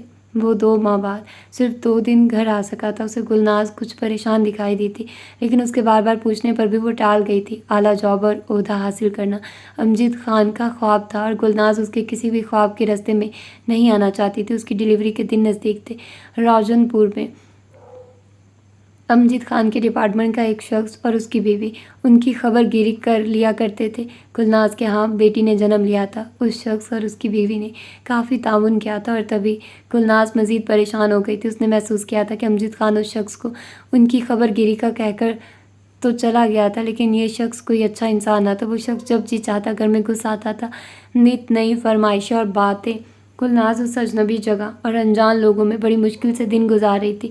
وہ کسی سے کچھ کہہ بھی نہیں سکتی تھی۔ لالا رخ کا فون نمبر موجود تھا۔ 1-2 بار اس سے بات ہوئی تھی تو اس نے لالا رخ سے سب کہہ دیا تھا۔ جواباً لالا رخ نے اسے محتاط رہنے کا کہا تھا۔ لالا رخ نے اسے بتایا کہ کس طرح ہمایوں نے اسے ڈھونڈ نکالا ہے اور پریشان کر دیا۔ اس کے باوجود لالا رخ نے اسے کہا تھا کہ اگر زیادہ پریشانی والی بات ہے تو وہ اس کے پاس آ جائے۔ جب تک امجد خان کی ٹریننگ نہیں ہو جاتی وہ بچوں سمیت اس کے پاس رہ سکتی ہے۔ لالا رخ نے اپنے پرانے اور نئے دونوں گھروں کا ایڈریس لکھوا دیا تھا۔ کچھ دن مزید سرکے تو ایک عجیب سی بات ہوئی تھی۔ ان کی بیٹی کی طبیعت بہت خراب تھی۔ وہ کافی دنوں سے بیمار تھی۔ وہ مجبوراً امجد خان کے بتائے ہوئے شخص اور اس کی بیوی کی مدد لینے پر مجبور تھی۔ اس کی بیوی اچھی عورت تھی۔ وہ اس کے ساتھ اسپتال چلی گئی تھی۔ سردیوں کی پیدائش تھی۔ بچی کو نمونیا ہو گیا تھا۔ ڈاکٹر نے 2 دن اسپتال میں رکھنے کو کہا تھا۔ وہ 2 دن گلناز کے لیے بڑے تکلیف دہ تھے۔ اس شخص کی نوازشیں اور مہربانیاں وہ پتہ نہیں کیسے برداشت کر رہی تھی۔ اگلے دن شام کے وقت ان کو ڈسچارج کر دیا گیا تھا۔ بچی اب بہتر تھی۔ اس نے بچی کی طبیعت کی اطلاع بذریعہ خط امجد خان کو بھجوا دی تھی۔ جواباً اس کا خط بھی ملا تھا کہ ٹریننگ کا شیڈیول بہت سخت ہے، چھٹی ملنا مشکل ہے۔ اب ٹریننگ مکمل ہوگی تو گھر آ سکے گا۔ تب تک وہ اپنا اور بچوں کا خیال رکھے۔ رات کا پہر تھا۔ بچی کو سلا کر گلناز کی ابھی آنکھ ہی لگی تھی۔ جب گھر کا دروازہ بجنے لگا تو وہ اٹھ کر باہر آئی۔ اس نے پوچھا تو پتہ چلا وہی شخص ہے۔ وہ حیران ہوئی، بھلا رات کے اس پہر یہ شخص کیا کرنے آیا؟ بھابھی، ہم لوگ آپ اور بچوں کی خیریت پوچھنے آئے ہیں۔ وہ ششو پنج میں تھی جب دروازے کے دوسری طرف سے کہا گیا تھا۔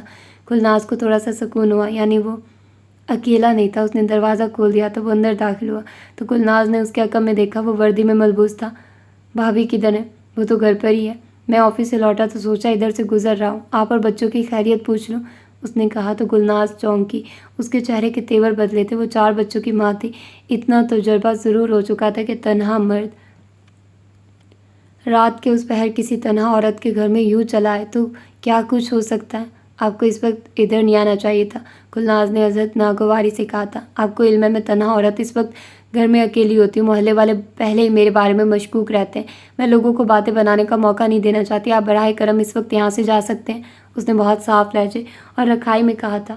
ارے آپ تو غصہ ہی کر گئے، میں تو بس خیریت پوچھنے آیا تھا۔ وہ گھگھیا گیا تھا۔ خیریت ہی پوچھنی تھی تو دن کی روشنی میں آتے۔ گلناز کا انداز بے لچک تھا۔ غصہ کیوں کرتی ہیں؟ بھلائی کا تو کوئی زمانہ ہی نہیں۔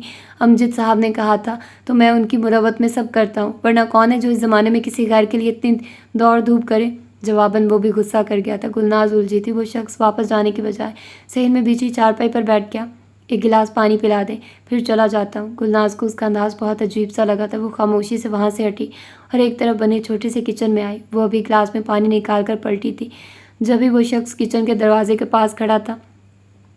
آپ ادھر کیوں آ گئے؟ پانی لا رہی تھی نا؟ گلناز کا لہجہ لڑکھڑایا تھا، لیکن پھر فوراً خود پر قابو پائے غصے سے کہا تھا، پانی کی کس کو طلب ہے؟ تم جانتی ہو مجھے یہاں کیا چیز کھینچ کر لاتی ہے؟ وہ شخص فوراً اپنی اوقات میں آیا تھا۔ ہاں اچھی طرح جانتی ہو، تم ابھی اور اسی وقت میرے گھر سے نکلو۔ بہت برداشت کر لیا میں نے تمہیں، تم میرے گھر سے نکلو ورنہ میں شور مچا دوں گی۔ گلناز گلاس ایک طرف پٹک کر چلائی تھی۔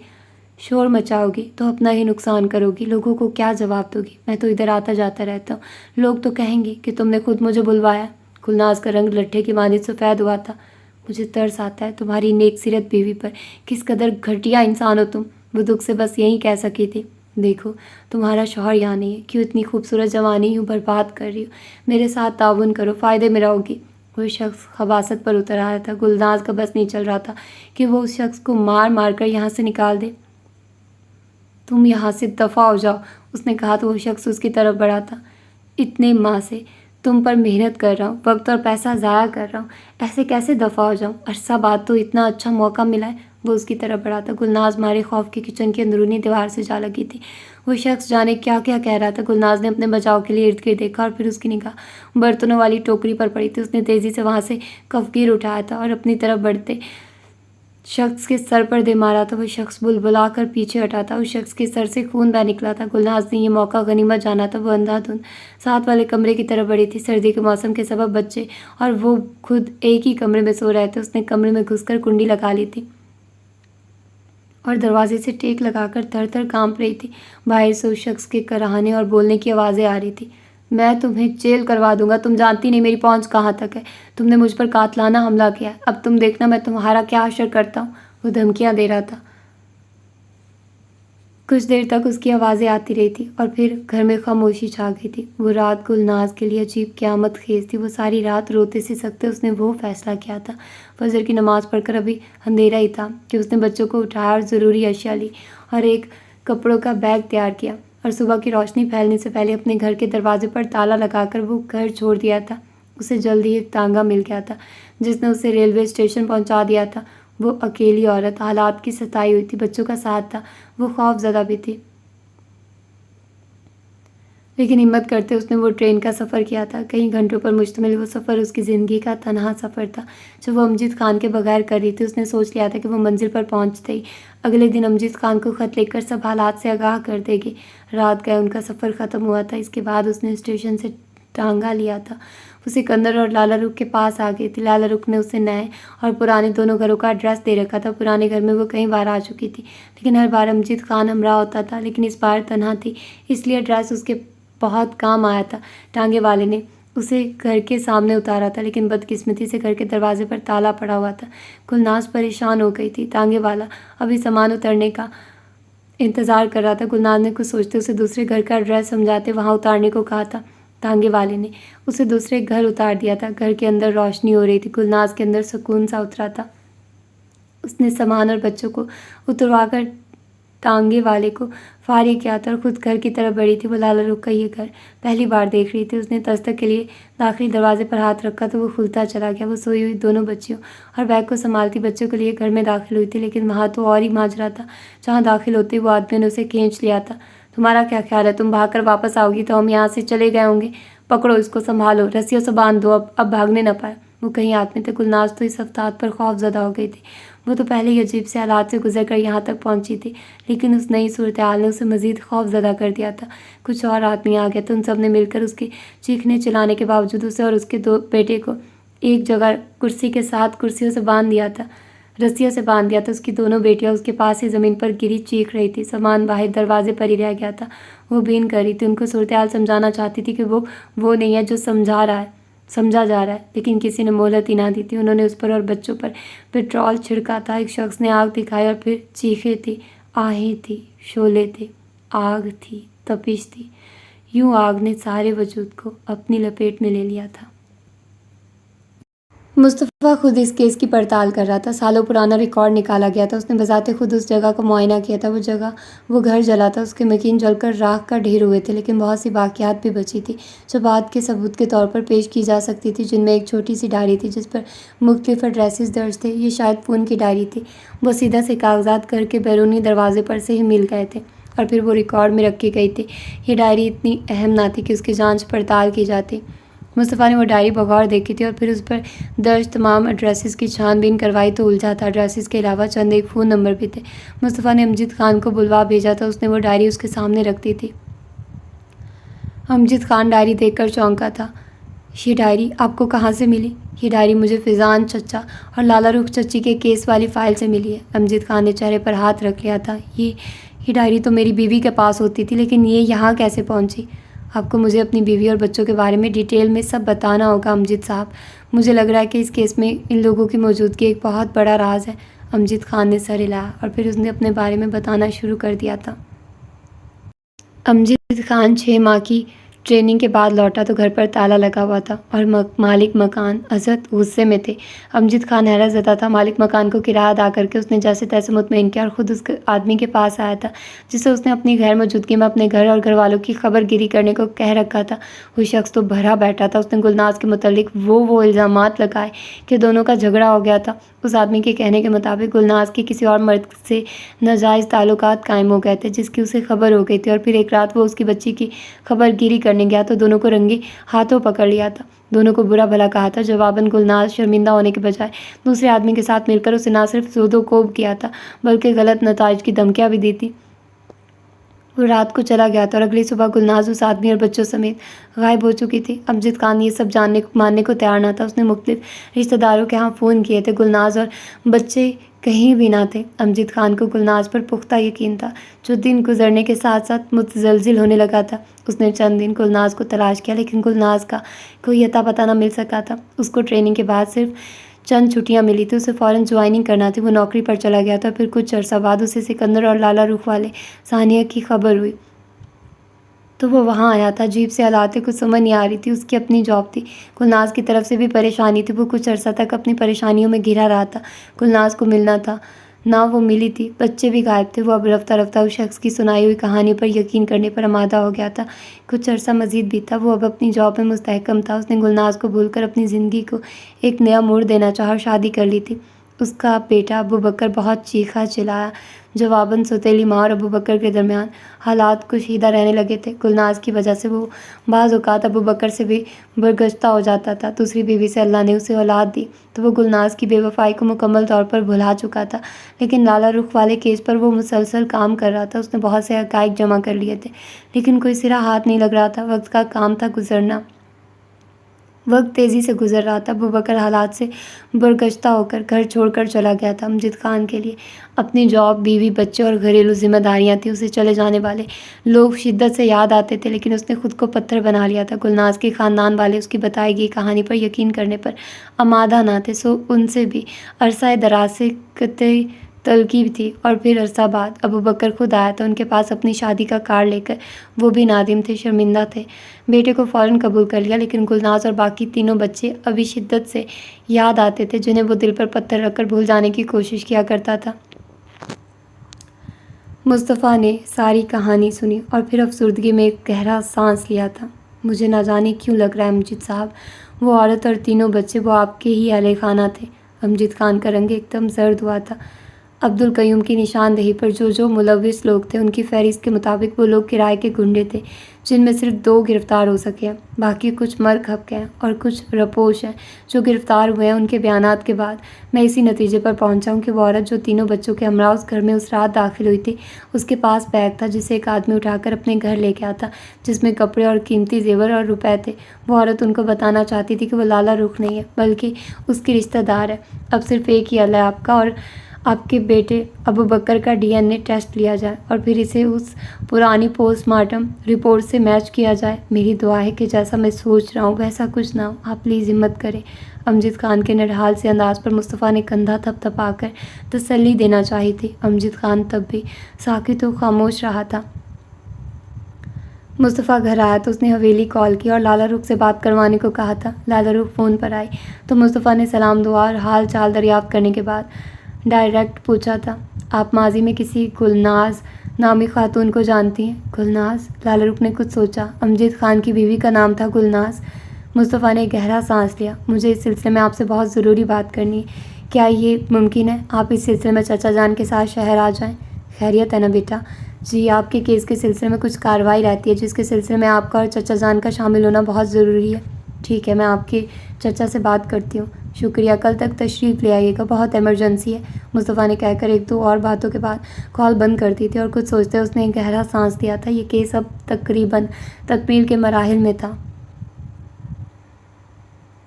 عبدالقیوم کے کیس کی عدالتی کارروائی پر فیضان اور لالا رخ شہر پہنچے تو مصطفیٰ کے کہنے پر سیدھا کورٹ چلے آئے تھے۔ وہاں ضیاء صاحب اور افشا بیگم بھی موجود تھے، شاید ان کو بھی عدالت نے گواہی کے لیے بلا رکھا تھا۔ کورٹ میں 3-4 گھنٹوں کی کارروائی چلی تھی۔ ہتھکڑیوں میں جکڑا عبدالقیوم لالا رخ کو دیکھ کر ساکت رہ گیا تھا، وہیں فیضان کو دیکھ کر اس کا رنگ بالکل بدل گیا تھا۔ عبدالقیوم کا کیس اس کے مخالف چل رہا تھا، گواہی دینے والے بہت سے لوگ تھے۔ امجد خان سے لے کر لالا رخ تک بڑی دیر تک عدالتی کارروائی چلی تھی۔ سب نے اپنے بیانات قلم بند کروائے تھے۔ ابو بکر بھی امجد خان کے ہمراہ تھا۔ عدالتی کارروائی کے اختتام کے بعد مصطفیٰ ان سب کو لے کر گھر آ گیا تھا۔ ضیاء صاحب اور افشا بیگم بھی ساتھ تھے، امجد اور ابو بکر بھی۔ مصطفیٰ بھی وہیں چلا آیا تھا۔ گھر کے کچھ اور افراد بھی آ گئے تھے۔ آپ نے بتایا تھا کہ آپ جب دوبارہ اس گھر کے سامنے پہنچی تو وہاں سے کسی عورت اور بچوں کے رونے چلانے کی آوازیں آ رہی تھی اور پھر گھر کو آگ لگا دی گئی کہ آپ نے خود اپنی آنکھوں سے وہ سب ہوتے دیکھا تھا، مطلب اس عورت کی شکل دیکھی تھی؟ مصطفیٰ نے افشا سے پوچھا تو انہوں نے گہرا سانس لیا۔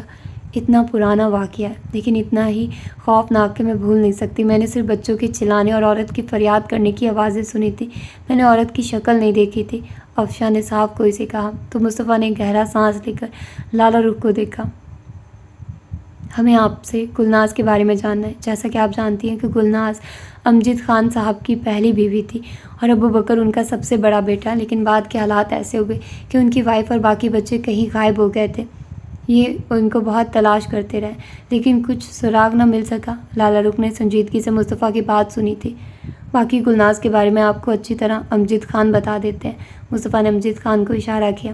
اس کے بعد امجد خان نے وہ تمام واقعات سنا دیے تھے جو اسے ٹریننگ کے دوران اور پھر بعد میں پیش آئے تھے۔ لالا رخ نے حیرت کے ساتھ وہ سب سنا تھا۔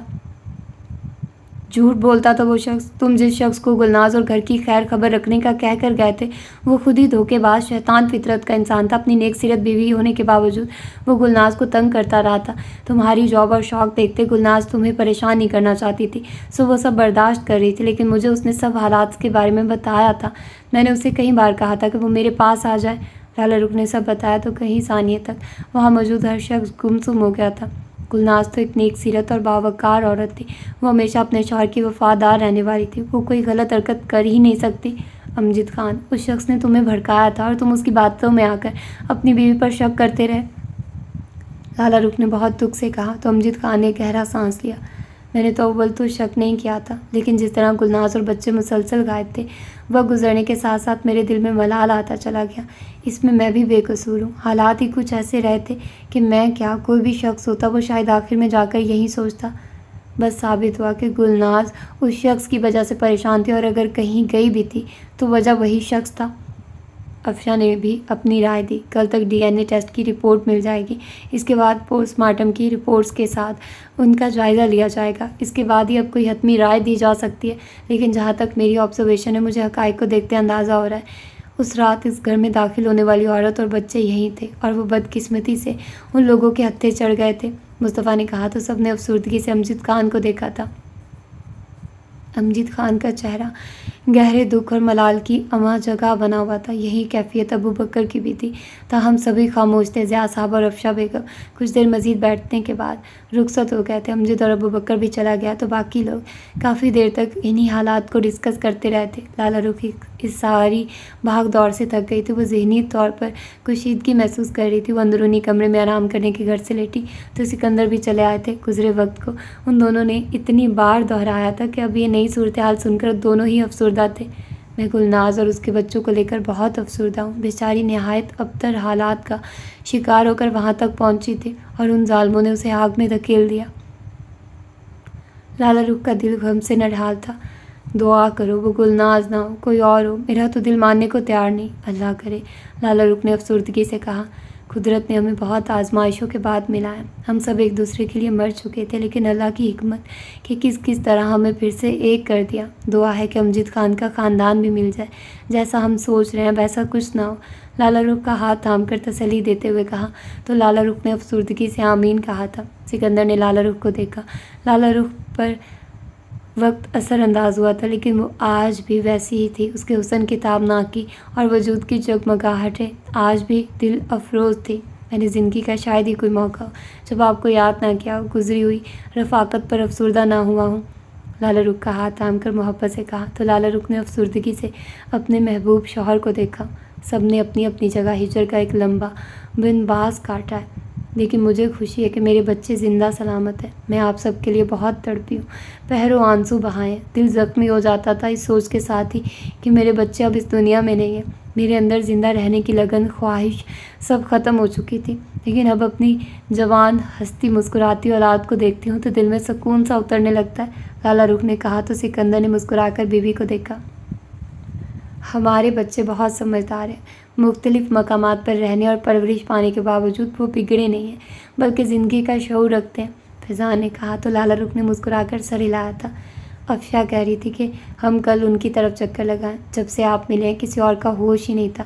میں خود بھی ان سب کی طرف جانا چاہتی ہوں، سب وہی افشا، ضیاء اور وقار بھائی، وہ تو ہمارے محسن ہیں۔ آج کے دور میں بھلا کون کسی کے لیے اتنا کچھ کرتا ہے جتنا کچھ ضیاء بھائی اور افشا نے ہمارے لیے کیا۔ میرے بیٹے کو اپنا نام دیا، بلکہ تحفظ تک فراہم کیا، اور افشا ان کا احسان تو عمر بھر نہ بھلا سکوں۔ انہوں نے تو ساری زندگی میری بیٹی کے لیے وقف کر دی تھی۔ ہاں بالکل، افشا کی عظمت کا قائل ہو چکا ہوں میں تو، بغیر کسی لالچ کے ہمارے بچوں کو دونوں میاں بیوی نے جس طرح سنبھالا ہے، شاید ہی کوئی ایسا کر پاتا۔ ہم کل ضرور ان کی طرف جائیں گے، محبت سے بیوی کی ہاں میں ہاں ملاتے کہا تو لالا رخ نے مسکرا کر سر ہلایا تھا۔ مصطفیٰ کے پاس ڈی این اے ٹیسٹ کی رپورٹ آ چکی تھی۔ لیبارٹری میں پوسٹ مارٹم رپورٹ سے میچ ہونے کے بعد جو حقائق اس کے پاس آئے تھے انہیں دیکھ کر مصطفیٰ کئی لمحوں تک گم سم رہا تھا۔ نتائج اکٹھے کرتے ایک رائے قائم کرنا اور بات تھی، لیکن اب ان نتائج کا رزلٹ سامنے آیا تو دل افسردہ سا تھا۔ مصطفیٰ نے امجد خان اور ان کے بیٹے کو بلا کر رپورٹ ان کو دکھائی تو کبھی کسی بھی واقعے پر دل چھوٹا نہ کرنے والا امجد خان شدت سے رو دیا تھا۔ آنسو تو ابو بکر کے بھی بہہ رہے تھے، لیکن امجد خان کے آنسو کی روانی میں کوئی اور ہی احساس تھا، اپنی نیک پارسا بیوی پر شک کرنا کتنا تکلیف دہ عمل تھا، جبکہ آج حقیقت کچھ اور ہی نکلی تھی۔ ابو بکر باپ کو دلاسا دے رہا تھا، مصطفیٰ بھی ساتھ تھا، لیکن امجد خان زندگی میں پہلی بار اس قدر شدت سے ٹوٹ کر بکھرا تھا۔ ابو بکر امجد خان کو گھر لے آیا تھا، مصطفیٰ کو بھی عدالت میں کچھ ضروری کام تھا، وہ ادھر چلا گیا تھا۔ عبدالقیوم کے کیس کے سلسلے میں عدالت میں کچھ ضروری کاغذات جمع کروانے تھے، وہ سب کر کے وہ گھر چلا آیا تو شہوار اور رابعہ، فضان اور لالا رخ کے ہمراہ ضیاء صاحب کی طرف جانے کے لیے تیار تھے، لیکن گلناز اور بچوں کے متعلق سن کر افسردہ ہو گئے تھے۔ فضان صاحب نے اسے بھی ساتھ چلنے کو کہا تو وہ تیار ہو گیا۔ وہ لوگ عجیب غم و خوشی کی کیفیت میں گھرے ضیاء صاحب کی طرف پہنچے تھے۔ سبوہی اور افشا لالا رخ سے ملی تو کتنی دیر تک گلے لگائے رکھا تھا۔ خالہ بی بی بہت گرم جوشی سے ملی تھی۔ لالا رخ نے انا اور روشی کو خصوصی طور پر پیار کیا تھا۔ پرانی باتیں چلی تو موضوع گفتگو نہ جانے کیا کیا کہہ رہا تھا، ہنسی مذاق، کہہ کے افسردگیاں۔ ہماری ماؤں کے درمیان کتنی محبت رہی ہے ماضی میں۔ ماما بتا رہی تھی احسن بھائی کی سالگرہ تھی، تب روشی بہت چھوٹی سی تھی، تبھی ماما نے ان کو احسن بھائی کے لیے مانگ لیا تھا۔ انا نے روشی کو دیکھ کر کہا تو وہ ہنسی۔ پھپھو نے نہ صرف بہو منتخب کی تھی بلکہ اس وقت اکلوتا داماد بھی سلیکٹ کر لیا تھا۔ وہ سبھی ان کے پاس ہی ذرا فاصلے پر بیٹھی ہوئی تھی۔ انا کے کہنے پر روشی نے بھی کہا تو انا چونکی۔ شہوار کے لیے یہ اطلاع نہیں تھی، بلکہ پھپھو کا تو پکا ارادہ تھا کہ اگر ان کے اور بچے ہوتے تو وہ ان کی شادیاں بھی آپس میں ہی کریں گی۔ روشی نے مزے سے کہا تو انا سنجیدہ ہو گئی۔ کیا فائدہ یوں رشتے طے کرنے کا، بڑے ہو کر جب بچوں کا مزاج اور سوچ بدلتی ہے تو بہت کچھ بگڑ جاتا ہے پھر۔ وہ افسردہ تھی۔ روشی اور شہوار نے ایک دوسرے کو دیکھا۔ ولید آج بھی ادھر ہی تھا۔ احسن، مصطفیٰ اور ولید سبھی ضیاء صاحب، وقار صاحب اور فضان صاحب کے ساتھ بیٹھ کر عبدالقیوم والے کیس کو ہی ڈسکس کر رہے تھے۔ ہم لوگ کل واپس جا رہے ہیں، رابعہ اور شہوار بھی ساتھ جائیں گی، آپ سب بھی ساتھ چلیں نا۔ ہماری تو خواہش ہے کہ عباس اور رابعہ کی شادی کی طرح انا کی رخصتی بھی حویلی سے ہی ہو، لالا رخ سبوہی بیگم سے کہہ رہی تھی۔ انا کے کان کھڑے ہو گئے۔ یہ تو مناسب نہیں لگتا، عباس کی شادی میں ہم سب شامل ہوں گے، 2-3 دن کا فرق ہے، شادی میں پھر یہاں سب انتظامات ہو چکے ہیں، رخصتی تو ہم لوگ یہاں سے ہی کروائیں گے، سبوہی بیگم نے کہا۔ اللہ ساتھ خیریت کے سب کچھ کروائے، ایک عرصہ بعد اتنی خوشیوں کا موسم دیکھنے کو ملے گا۔ افشا بیگم نے بھی خلوص دل سے کہا۔ انتظامات تو سب مکمل ہیں ماشاءاللہ سے۔ وہ تینوں خواتین شادی کے معاملات کو ہی ڈسکس کر رہی تھی۔ انا خاموشی سے اٹھ کر وہاں سے نکلی تو شہوار نے اسے بغور دیکھا تھا۔ اس نے رابعہ اور روشی کو کچھ کہا اور پھر خود بھی انا کے پیچھے چلی آئی تھی۔ کیا ہوا، ادھر کیوں آ گئی؟ بس ویسے ہی، حماد سے بات ہوئی؟ نہیں، میں نے ولید بھائی سے بات کی تھی۔ انا نے حیران ہو کر دیکھا۔ انہوں نے پھر ایسی ویسی کوئی بات تو نہیں کی نا؟ انا نے نفی میں سر ہلا دیا۔ اب کریں گے بھی نہیں، میں نے اچھی خاصی برین واشنگ کر دی ہے. ویسے تو مصطفیٰ سے بھی لڑی ہوں, وہ بھی کہہ رہے تھے کہ وہ ان کو سمجھائیں گے, اب وہ تم سے ایسی ویسی کوئی بات نہیں کریں گے. انا نے محض سر ہلایا. انا دیکھو, اب تم یہ سب قبول کر چکی ہو تو سب کچھ خوشی خوشی قبول کرو. مجھے یقین ہے تم شادی کے بعد بہت خوش رہو گی, شہوار نے کہا. تو انا محض مسکرائے تھے. اس کی مسکراہٹ میں اذیت سی تھی. اگر دل کو مار کر حالات سے سمجھوتا کر لینا خوشی کا نام ہے تو ہاں, میں بہت خوش ہوں. میں نے اپنے والدین کو بہت اذیت پہنچائی ہے, اور اگر آج میں یہ سب برداشت کر رہی ہوں تو صرف اور صرف اپنے والدین کی عزت کی خاطر, ورنہ. وہ جملہ ادھورا چھوڑ کر لب بھینچ کے. ڈونٹ وری, سب ٹھیک ہو جائے گا, شہوار نے تسلی دی. تو اس نے محض سر ہلایا. تو یہ ہے اس کی آج کی ایپیسوڈ. اور اگر ہم لوگ بات کریں, مجھے لگتا ہے کہ پتہ نہیں کتنی ایپیسوڈ اور رہتی ہیں, مطلب پیجز کتنے رہتے ہیں. پیجز میرا خیال شاید اس سے تھوڑے سے زیادہ ہو جائیں. مطلب جتنا ناول اب میں آپ کو سنا چکی ہوں, اس سے تھوڑا سا زیادہ مے بی ناول ہو, بلکہ اس سے تھوڑا سا زیادہ ناول ہوگا, یقیناً ہوگا.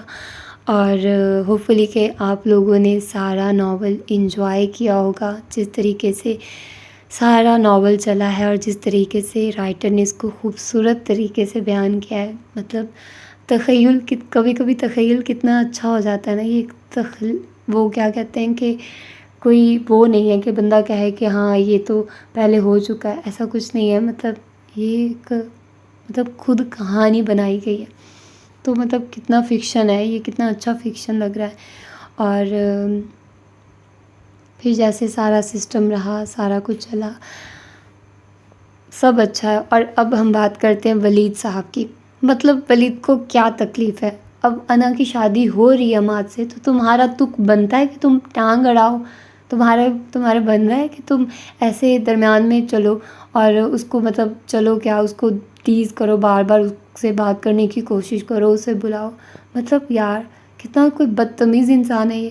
بیچاری وہ ضبط کر رہی ہے, اس نے تمہیں پرپوز بھی کیا ہے, تم نے اس کا جواب بھی مطلب نام ہی دے دیا ہے, تو اب کیا تکلیف ہے تمہیں؟ کرو نا, اپنے اس کو چھوڑ دو, اس کو کیوں بلا رہے ہو؟ مجھے تو بہت غصہ آ رہا تھا, میرے دل کر رہا تھا جھامپڑ لگاؤں ولید کو, کیونکہ جس طرح سے وہ ٹیز کر رہا تھا نا, مطلب ایک حد ہوتی ہے, ٹھیک ہے اس کی غلطی تھی, اس نے مان لیا, اس نے سوری کیا, لیکن نہیں, ولید از ولید نے تو وہی کرنا ہے جو وہ کرے گا, اور اس نے وہی کیا. اور پھر جیسے شہوار یار بہت ہی پیاری بندی ہے, اس نے پھر جا کر وہ پھر اتنا اس کو برا فیل ہو رہا تھا, وہ باقاعدہ رو رہی تھی کہ انا کے ساتھ اتنا غلط کر رہے ہیں, میں برداشت نہیں کروں گی. اور مصطفیٰ اس کے آنسو پونچھ رہا تھا, مطلب کتنا سویٹ لگ رہا تھا نا سارا کچھ. اور پھر وہ اس کو سمجھاتا ہے کہ پتہ نہیں اس نے اس کے ساتھ کوئی بات کی ہوتی ہے, یہاں پر کوئی بات کرتا ہے وہ اس کو کہتا ہے بات سنو. یہ والا سین آگے نہیں آیا کہ اس نے اس کے ساتھ کیا بات کی ہے. دال میں کچھ کالا پک رہا ہے, یا پھر پوری دال ہی کالی ہے, تو یہ تو اب ہمیں بعد میں پتہ چلے گا. اور سب سے زیادہ بیچاری گلناز, یار بیچاری, اتنا زیادہ افسوس ہو رہا ہے نا اس پر, بہت زیادہ افسوس ہو رہا ہے. اس کے ساتھ کتنا برا ہوا جس طرح کے حالات وہ فیس کر رہی تھی. اور یار رائٹر, میں بار بار کیوں کہہ رہی ہوں کہ رائٹر کا دیکھو, کیونکہ مجھے اچھا لگ رہا ہے یار, مجھے بار بار مزہ آ رہا ہے کہ میں اس کے بارے میں بات کروں. مجھے اچھا لگتا ہے کہ جب آپ اس طرح سے کوئی ناول پڑھو جو کہ آپ کو لگے کہ یار یہ کتنے اچھے سے اس کو, ایک ہوتی ہے چیز, ایک ہوتی ہے ناول, آپ نے اسٹوری بنائی ہے, آپ نے ایک اسٹوری لکھی ہے, ٹھیک ہے, اسٹوری کو بتانے کا بھی طریقہ ہوتا ہے. اس نے کس اچھے طریقے سے بتایا, مطلب اس نے گلناز کی پہلی اسٹوری ہمیں بتائی نہیں, ہمیں گلناز کا شاید کریکٹر بھی پتہ ہی نہیں تھا کہ گلناز کا بھی کوئی وجود ہے. اینڈ پر جا کر اس نے سارا کچھ بتایا, اس کی بیک اسٹوری بتائی, اس کا ماضی بتایا, تو ہمیں ایک دم سے پتہ چلا کہ اچھا یار مجھے سوری, ہو سکتا ہے کہ میں نے کچھ اسکپ کر دیا, یا میرا مائنڈ کہیں اور طرف ہو پڑھتے ہوئے. سم ٹائمز میں پڑھ رہی ہوتی ہوں, مجھے پتہ نہیں چلتا میں کیا پڑھ رہی ہوں, لیکن میں فلو میں پڑھ رہی ہوتی ہوں. پتہ نہیں آپ لوگوں کو اس چیز کی سمجھ آئی ہے یا نہیں, لیکن مجھے پتہ نہیں چل رہا تھا کہ میں نے ناول میں کیا پڑھا ہے, اگر میرا انٹرسٹ نہ ہو تو. یا پھر سم ٹائمز ایسے ہوتا ہے کہ مجھے مطلب میرا دھیان نہیں رہتا, میرا دھیان بھٹک جاتا ہے. تو اب مجھے لگتا ہے کہ مجھے نہیں پتہ کہ میں نے اسکپ کیا. ابو بکر کیسے بچا, مطلب اس کے پاس سارے بچے تھے, تو ابو بکر اس وقت کہاں تھا؟ اگر آپ لوگوں نے دھیان سے سنا ہے تو مجھے ذرا پلیز بتانا کہ ابو بکر جب وہ سارے بچوں کو لے کر جاتی ہے تو ابو بکر کدھر تھا؟ کہیں وہ پھوپھی کی طرف تھا, یا وہ اس کے پاس ہی تھا، کیا کہتے ہیں، امجد کے پاس تھا. کچھ سمجھ نہیں آ رہی یار، وہ تو ٹریننگ پر گیا ہوا تھا، وہ اس کو اپنے پاس کیسے رکھ سکتا ہے، اور وہ کسی اور کے پاس اپنے بچوں کو کیسے رکھ سکتی ہے. پھر اگر وہ سارے بچے لے گئی تھی تو ابوبکر کیسے بچا؟ مطلب یار کیا وہ اتنا بڑا تھا کہ وہ پڑھتا تھا لیکن وہ اتنا بڑا بھی نہیں فیل ہوتا. مطلب ہادیہ لوگوں کے وہ کتنا کچھ زیادہ بڑا ہوگا، ہے نا. پھر بھی یار کچھ سمجھ نہیں پڑ رہی، کوئی بات پلے نہیں پڑ رہی، کچھ سمجھ نہیں آ رہا. اور پھر عادلہ یار، بیچاری عادلہ یار، برائی کا انجام برا ہی ہوتا ہے اور اس کے ساتھ بہت زیادہ برا ہوا. اور پھر دیکھو، پھر میں کہوں گی کہ ہم نے عادلہ کے، مجھے فیل ہو رہا تھا کہ مہرالنساء بیگم کو اس کو کروا دینا چاہیے. پھر رائٹر نے واضح کیا کہ وہ اس کو اسی سینیریو میں دیکھ رہی تھی، جس طرح سے اس کا پرانا ریاکشن ہوتا تھا، جس طرح سے وہ باتیں کرتی تھی، اسی وے سے اس کو وہ دیکھ رہی تھی، اس کو جج کر رہی تھی. ٹھیک ہے، تو پھر اس نے اسی وے سے اس کو دیکھنا تھا، جج کرنا تھا. تو اس کا تو وہ مائنڈ نہیں تھا نا کہ وہ یہ بدل گئی ہے، اس نے نیکی والا راستہ اپنا لیا.